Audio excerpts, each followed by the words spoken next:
According to court documents, this driver was almost 4 times the legal limit. Initially, she was taken to the hospital, but today she was booked here into the Harris County Jail. In the Montrose area, surveillance video captured the crash on Westheimer that killed 33-year-old Joseph McMullen. It was his first date with her. He was coming out of the Voodoo Donut Shop. Houston police say McMullen and his date were walking down the street when he was hit by a driver in a Porsche, speeding around 100 miles per hour. My mommy always said there were no monsters, no real ones, but there are. Yes, there are. Monsters. Creatures of entitlement, beings that believe that their rights will always trump your rights, where they believe that the world revolves around them and that you should move out of the way. This is what happened to this man. He was just going on a date, living his life, living the ordinary, mundane things that people do, but he got in the way of someone who believe that they should be able to go as fast, drink as much, and do whatever they want.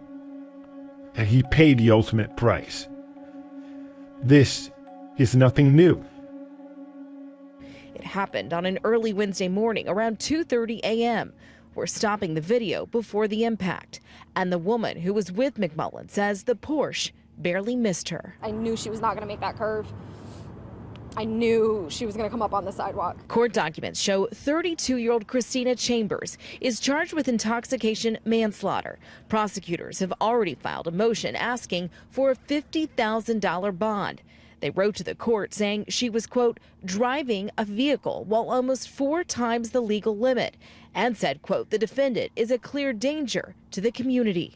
Eventually, the video shows the Porsche crashing into a pole. Police say there were 2 other people inside the car with Chambers who survived. This is what entitlement breeds.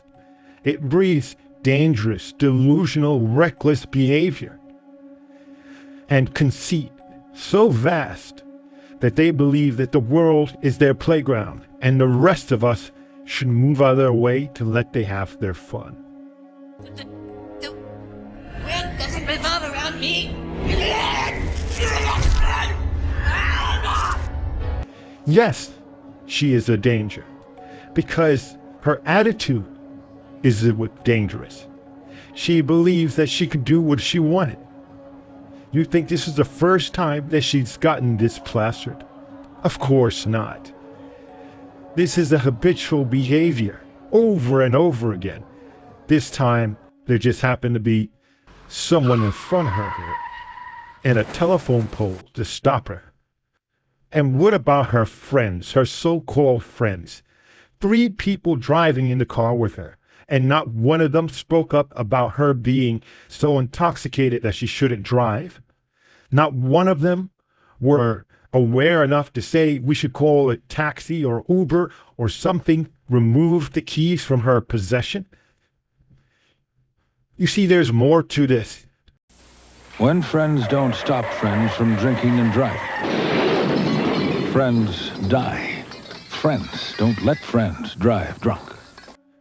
In most cases, entitled people do not have friends. They have convenient associates. A friend doesn't fit in the me first attitude. They only take second place and plays a bit part. This tragedy shows entitlement is amazingly destructive. A man loses his life, a woman traumatized, a Porsche destroyed that's worth thousands of dollars, a woman now going to jail and her life has been destroyed. It goes on and on and on. The rippling effects of this. The price of this is astronomical if you think about it psychologically. This is the world of entitlement. All I'm doing. It's not. What are you talking about? I don't know if it's the best. Like disappointing your friends, James? You don't want to disappoint everybody, do you? Are you a disappointment, James?